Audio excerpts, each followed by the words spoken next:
Hello दोस्तों, मैं गोखलेश उपाध्याय स्वागत करता हूं आपका अपने YouTube चैनल गोखलेश उपाध्याय 2022 में। तो आज का हमारा टॉपिक रहेगा इकाई का अंक, जिसे अंतिम अंक या इंग्लिश में यूनिट डिजिट या लास्ट डिजिट भी कहते हैं। तो इकाई का अंक किसी भी संख्या का गुणनफल हो या योगफल हो या अंतर हो, उसमें इकाई का अंक निकालना होता है। तो इकाई का अंक का मतलब होता है कि जैसे कोई नंबर दिया हो आपको 136 गुणा 635 गुणा 840, तो इसका मतलब ये होता है कि लास्ट वाले अंक आपको चाहिए। तो लास्ट वाला जब अंक चाहिएगा तो आपको लास्ट वाली वैल्यू का ही मल्टीपल करके लास्ट वाला अंक निकाल लेंगे। तो यहाँ 6 है, 6 का मल्टीपल 5 से किया, 6 5 जा 30। तो 30 जैसे हुआ तो आपका अंतिम अंक आएगा 0, और 0 का किसी से गुणा करेंगे तो आंसर मिल जाएगा आपको 0। इसी तरह दूसरा सवाल अगर आप लिखें 6 2 1 into 5 4 9 1 2 8 6, इसमें इकाई का अंक बताएं। तो इसमें इकाई का अंक क्या होगा? 1 गुणा 9, 9 एकम 9 और 9 छके 54, और 54 का मतलब है अंतिम अंक 4। तो इसी तरह हमें आगे सवाल करने हैं कि इकाई का अंक होता क्या है और इसको कैसे निकालते हैं। तो यहाँ डायरेक्ट पॉइंट पर आते हैं कि यदि कोई संख्या आपको आधार में दी हुई है और उसकी घात कुछ भी नंबर दी हो, अगर आपका x की पावर n के रूप में कोई नंबर दिया है, जहां x आपका आधार है जिसे बेस कहते हैं, और ये आपकी घात है जिसे आप पावर कहते हैं। जब आपका आधार में कोई नंबर दिया हो और उसकी पावर कुछ दे रखी हो, तो यदि आधार वाली संख्या में आपका इकाई का अंक या तो 0 या 1 या 5 या 6 यदि कुछ भी मिलता है, तो उसका यूनिट डिजिट सेम नंबर होता है। यदि x की वैल्यू आधार वाली संख्या में आपका इकाई का अंक 0 1 5 6 अगर रखा हुआ है और उसकी पावर कुछ भी नंबर है, तो उसका इकाई का अंक सेम नंबर होता है। जैसे यदि आपका सवाल यहाँ दिया जाए 98 71 की पावर 21, तो इसका इकाई का अंक जो होगा वो होगा 1, क्योंकि यहाँ आधार वाली संख्या ये है और इसका इकाई का अंक 1 है और 1 की power 21, their answer is 1। Similar हम कह सकते हैं 7895 की पावर 206 या 204। तो यहाँ पर आपने देखा कि यहाँ 5 मिला तो 5 की पावर कुछ भी है, आंसर वही 5 होगा। इसी प्रकार आप यहाँ दूसरा सवाल और लिख सकते हैं कि 2376 की पावर 2819। तो यहाँ से आपने लिखा 26 76 की पावर 28 और 19, तो आपका देखते ही आंसर कहेंगे सर यहाँ 6 है और 6 की पावर कितनी भी हो, आंसर 6 मिलेगा। इसी तरह आपका 0 का होता है, तो 0 की लास्ट में डिजिट कोई संख्या दी हुई है और उसका आधार में जैसे संख्या दी है आपकी 17 40 की पावर 124 और 6 और लगा दिया आपने 1240। तो पूछा है 17 40 की पावर 1240 है, तो इसमें इकाई का अंक क्या होगा? तो आपने यहाँ देखा 0 है, तो आप डायरेक्टली कह सकते हैं आंसर 0। तो यहाँ हमने ये पढ़ा है कि जब कोई आधार वाली संख्या में उसका जो इकाई का अंक है वो यदि 1 है या 0 है या 5 है या 6 है, तो उसका वही सेम नंबर यूनिट डिजिट होता है। जैसे सवाल में दिखा है आपको 98 71 की पावर 21, तो इसका इकाई का अंक होगा 1 होगा। 78 95, तो यहाँ 5 है, 5 की पावर कुछ भी हो, आंसर 5 मिलेगा। और 26 76 की पावर या 28 19 है, तो यहाँ आपका अंक 6 है, तो 6 की पावर कुछ भी हो, आंसर 6 आएगा। और 0 की पावर यहाँ 1240 है, तो आंसर यहाँ पर इकाई के अंक में 0 आएगा। इसी तरह आगे चलते हैं कि यदि अब 0 1 5 6 के अलावा और कोई नंबर हैं आपके, तो क्या करते हैं।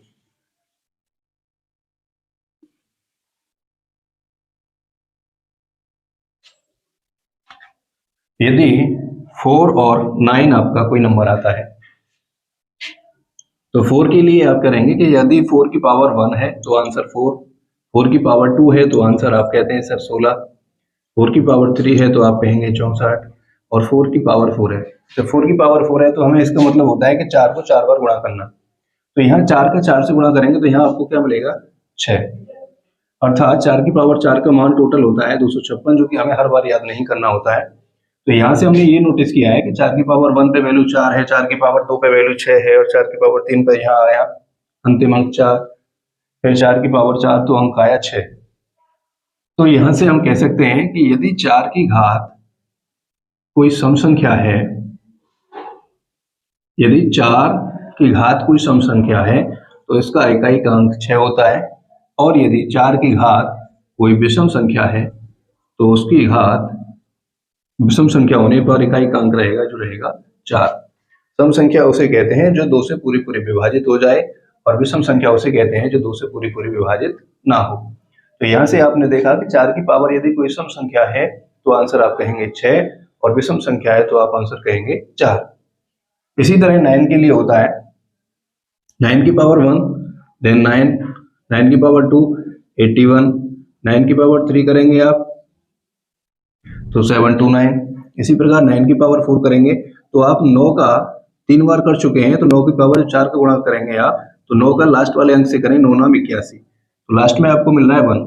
इसी तरह 9 की पावर 5 करेंगे तो आपका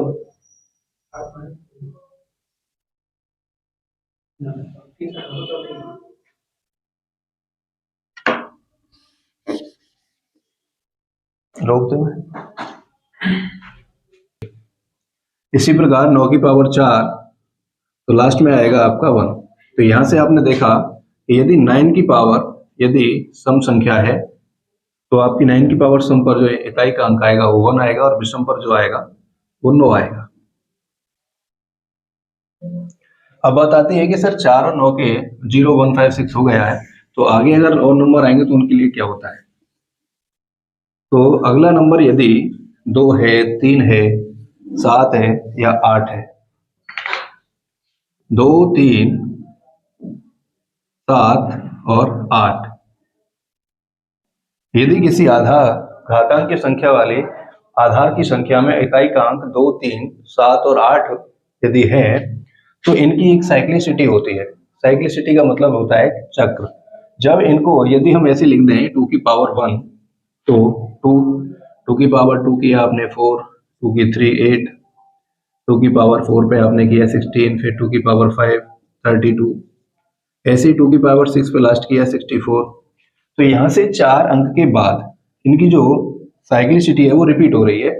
जैसे 2 की पावर 1 हुआ तो यहाँ 2 है, 2 की पावर 2 पे इकाई का अंक 4, 3 पे 8, 4 पे यहाँ आ रहा है 6, 5 पे फिर 2, फिर यहाँ 4, 2 की पावर 7 करेंगे तो यहाँ फिर आएगा आपका लास्ट में 6, और यहाँ 2 की पावर 8 करेंगे तो आपका आएगा 2 12।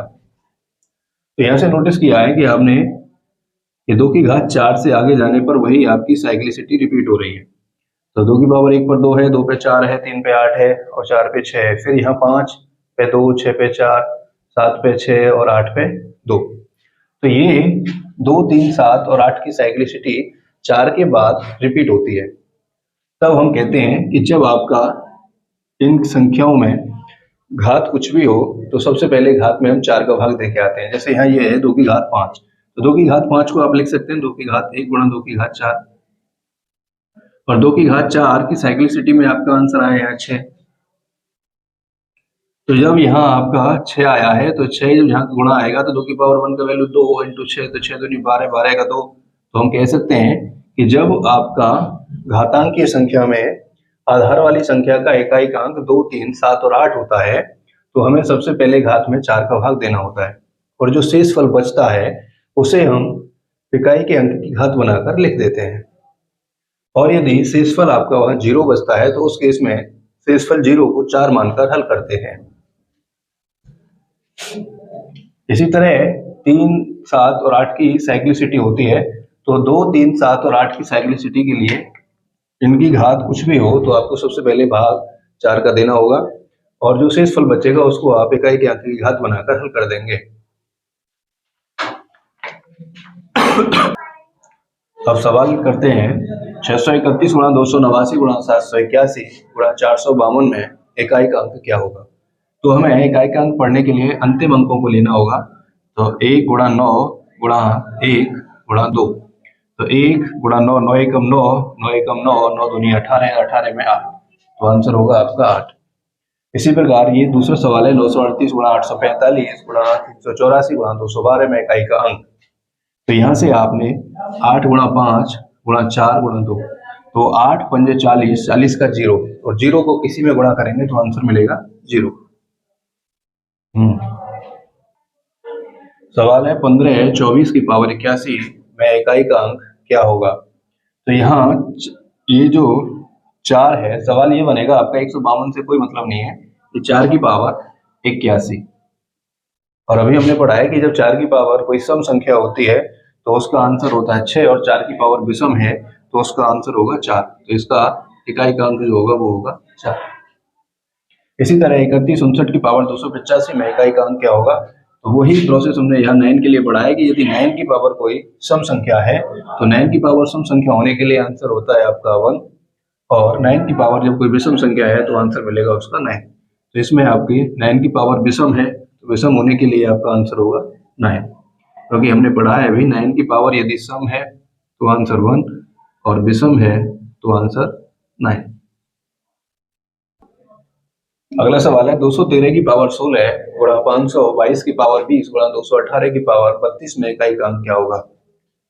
तो यहाँ सबसे पहले आपको पावर में 4 का भाग देना है।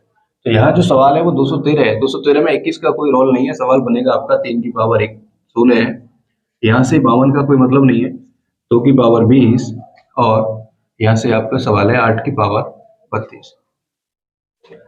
तो सबसे पहले घात में 4 का भाग देते हैं यहाँ पर। 16 में जब 4 का भाग देंगे तो आपका रिमाइंडर बचेगा 0, और जब रिमाइंडर 0 बचता है तो उस केस में हमें रिमाइंडर को मान लेना होता है 4। तो यहाँ बनेगा 3 की पावर 4, तो 3 की पावर 4 के लिए आंसर आएगा आपका कि 3 की पावर 4 गुणा, ऐसे यहाँ पर 4 का भाग देंगे तो आपका आएगा 0, और 0 को मानते हैं आप 2 की पावर यहाँ 4, इसीलिए यहाँ आगे करेंगे 32 में 4 का जब भाग देंगे तो आपका रिमाइंडर आएगा 0, और 0 को हम 4 मान के हल करते हैं। तो 3 की पावर 4, तो 3 3 9 27 81 का 1, 2 की पावर 4, 2 3 4 4 16, और 8 की पावर 4, 8 8 64 4 4 16, तो 6 गुणा 6 एकम 6 36 की 6 6 एकम 6, तो आंसर मिलेगा आपका यहाँ 6, जो कि आपका आंसर होगा 6। अगला सवाल है 17 की पावर 1999 प्लस 11 की पावर 1999 और प्लस 7 की पावर 1999 में इकाई का अंक क्या होगा। तो आपको सबसे पहले भाग देना है इसकी पावर में। तो 4 का भाग देने का नियम होता है कि अंतिम दो संख्याओं में यदि 4 का भाग चला जाएगा तो पूरी संख्या में 4 का भाग चला जाता है, तो हमें 4 का भाग देना है। तो 17 का पावर 1999 में जब 4 का भाग देंगे तो आपका रिमाइंडर जो बचेगा वो बचेगा 3, प्लस इसी तरह यहाँ पर रिमाइंडर रहेगा 3, और यहाँ पर आपका जो रिमाइंडर रहेगा वो रहेगा 3। तो यहाँ 17 की पावर 3, तो हमें इकाई का अंक पढ़ना है, तो यहाँ 17 की पावर 3 का मतलब है 7 की पावर 3 पढ़ना है। तो 7 की पावर 3 जब हम पढ़ेंगे तो यहाँ आएगा इकाई का अंक 3 प्लस 1 की घात कुछ भी हो आंसर 1, और यहाँ से आपका मिलेगा 7 की पावर 3, तो यहाँ पे मिलेगा 3, तो 3 और 1 4 और 3 7, तो आपका आंसर रहेगा यहाँ 7। अगला सवाल है 251 की पावर 98 प्लस 21 की पावर 29 माइनस 106 की पावर 100 प्लस 705 की पावर 35 माइनस 16 की पावर 4 प्लस 289 में इकाई का अंक क्या होगा। तो यहाँ 251 की पावर 98, तो यहाँ आपको पढ़ना है 1 की पावर 98, तो 1 की पावर कुछ भी हो आंसर 1। इसी तरह यहाँ 21 है तो इसकी 1 की पावर कुछ भी हो आंसर 1, माइनस यहाँ 6 है तो अभी पढ़ा है आपने 6 की पावर कुछ भी हो 6, प्लस यहाँ पे आपका 5 माइनस 6 प्लस, और यहाँ 289 का आएगा 9। तो यहाँ से 1 और 1 2, 2 और 5 7, 7 और 9 16, 16 में से माइनस का 6 और माइनस का 6 माइनस का 12, तो 16 माइनस का 12 बराबर इकाई का अंक आएगा आपका 4। अगला सवाल है 13 73 की पावर 36 माइनस 14 42 की पावर 20 में इकाई का अंक या अंतिम अंक क्या होगा। तो यहाँ 3 की पावर 36 है, 36 में 4 का भाग देंगे तो रिमाइंडर बचेगा आपका 0, और जब 0 बचता है तो उस केस में मानते हैं आप 4। तो 3 की पावर 4 माइनस यहाँ पर भी 20 है, 20 में आप भाग देंगे तो मिलेगा आपका रिमाइंडर 0, और 0 को मान के हल करेंगे 4, 2 की पावर 4। 3 की पावर 4 तो 3 3 9 9 81 1 और 2 की पावर 4 तो 2 2 4 4 16 की 6। तो यहाँ 1 माइनस 6 किया तो आपका आंसर आएगा माइनस का 5। लेकिन माइनस का 5 इकाई का अंक नहीं होता है, जो कि गलत है। जब भी आपका इकाई का अंक माइनस में आता है तो आप अगले वाले नंबर को एक कैरी ले लेते हैं। तो एक कैरी का मतलब होता है कि यहाँ एक जो हासिल ली जाएगी वो पूरे 10 मान के ली जाएगी। तो 10 जब हम हासिल के यहाँ लेंगे तो 10 और 1 11, तो ये नंबर हो जाएगा 10। जब कैरी लेंगे आप तो 10 में 1 जोड़ने पर 11 और 11 में से जब 6 जाएंगे तो आपका मिलेगा प्लस का 5, तो जो कि आपका प्लस का 5 आंसर होगा। अगला सवाल है 1 factorial into 2 factorial into 3 factorial into 4 factorial into dot dot dot 50 factorial में इकाई का अंक क्या होगा। तो ये जो फैक्टोरियल है तो फैक्टोरियल का वैल्यू होता है, जैसे 1 फैक्टोरियल है तो 1 फैक्टोरियल का वैल्यू होता है 1। 2 फैक्टोरियल को आप घटते क्रम में लिखेंगे और 1 तक, तो 2 इंटू 1। इसी तरह 3 फैक्टोरियल की वैल्यू होती है 3 इंटू 2 इंटू 1, ये 6 है, ये आपका 2 है और ये आपका 1 है। 4 फैक्टोरियल लिखेंगे आप 4 3 2 इंटू 1, तो यहाँ से हो जाएगा 24। और जैसे ही आपने 5 फैक्टोरियल लिखा तो 5 इंटू 4 इंटू 3 इंटू 2 इंटू 1, तो यहाँ से आता है 120। 6 फैक्टोरियल जैसे हम पढ़ेंगे तो हमें पता है कि लास्ट का अंक यहाँ 0 है और 0 को अगले नंबर से जब गुणा करेंगे तो 0। तो 5 फैक्टोरियल के बाद की जो सारे नंबर आएंगे उसके जो लास्ट डिजिट होगी वो आपकी आएगी 0। तो हमें यहाँ पे 5 फैक्टोरियल की वैल्यू पढ़नी है। तो 5 फैक्टोरियल की वैल्यू 120 है, इससे पहले 24 है, यहाँ 6 है, यहाँ 1 है, यहाँ 2 है। तो जब हम यदि इन नंबरों को लिखेंगे 1 2 फैक्टोरियल की वैल्यू अगर यहाँ लिखें 2 और 6 की लिखें 3 फैक्टोरियल की लिखेंगे 6, तो यहाँ जो 0 अंक आएगा, जब 0 आएगा तो 0 100 में गुणा करने पर आपका क्या मिल जाएगा आंसर 0। तो इस पूरे सवाल का जो आंसर आएगा वो आएगा 0, क्योंकि 5 फैक्टोरियल से आगे जब आप जाओगे तो हर नंबर का अंतिम अंक 0 आएगा और 0 का गुणा किसी भी संख्या में करेंगे तो आंसर रहेगा आपका 0। 8 की पावर 1 प्लस 8 की पावर 2 8 की पावर 3 8 की power 4 plus dot dot dot 8 की पावर 100 में इकाई का अंक क्या होगा। तो यहाँ 8 की पावर 1 से लेकर आपको 8 की पावर 100 तक जाना है, तो हमें यहाँ से इसको तोड़ना है 8 की पावर 1, तो इसका आंसर होता है यहाँ 8। 8 की पावर 2 का यूनिट डिजिट क्या होता है आपका 4। 8 की पावर 3 है तो उसका यूनिट डिजिट आएगा यहाँ से आपका 2, और 8 की पावर 4 के लिए यूनिट डिजिट आएगा आपका 6। इसी तरह 8 की पावर 5 होगा तो 5 में जब आप 4 का भाग देंगे तो रिमाइंडर 1 बचेगा, तो 8 की पावर 1 के लिए आपका क्या आ रहा है यहाँ 8। आगे जब 8 की पावर यहाँ 6 लिखेंगे तो 8 की पावर 6 है, तो 6 में जब 4 का भाग देंगे तो आपके बचेगा रिमाइंडर 2, और 8 की पावर 2 के लिए आपका यूनिट डिजिट कितना है 4। इसी तरह आपका 3 के लिए क्या हो जाएगा यहाँ 2, और 4 के लिए आ जाएगा 6। तो ऐसा करते करते आप जाओगे कहाँ तक 8 की पावर 100 तक के लिए। तो यहाँ से आपने नोटिस किया कि ये 8 की पावर 4 तक के लिए इकाई का अंक यहाँ निकल के आ रहा है, तो हम 8 की पावर 100 को क्या लिख सकते हैं 4 के इनटू में। तो यहाँ 8 की पावर 4 तक को जब सॉल्व करेंगे तो आपका इकाई का अंक आएगा 8 6 और 2 8 8 4 12 और 8 20।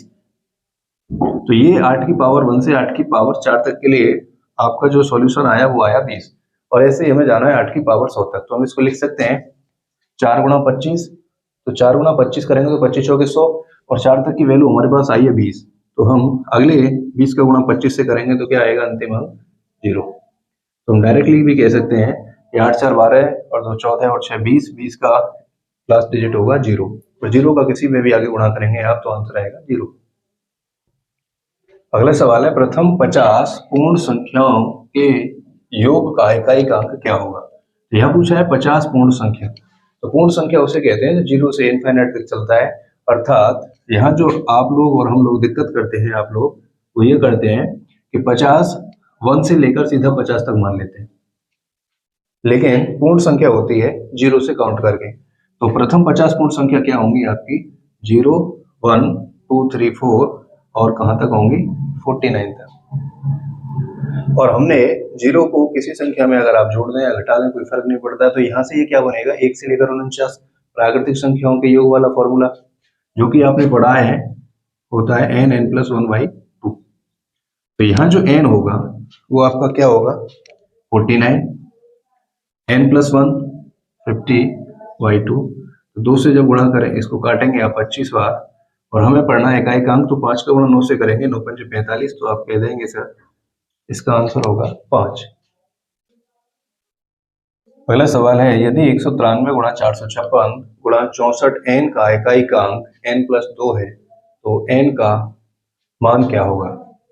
तो यहाँ 3 छिके 18, 18 का 8, 8 का गुणा करेंगे n से, तो जो इकाई का अंक आएगा वो कितना आ रहा है n प्लस 2।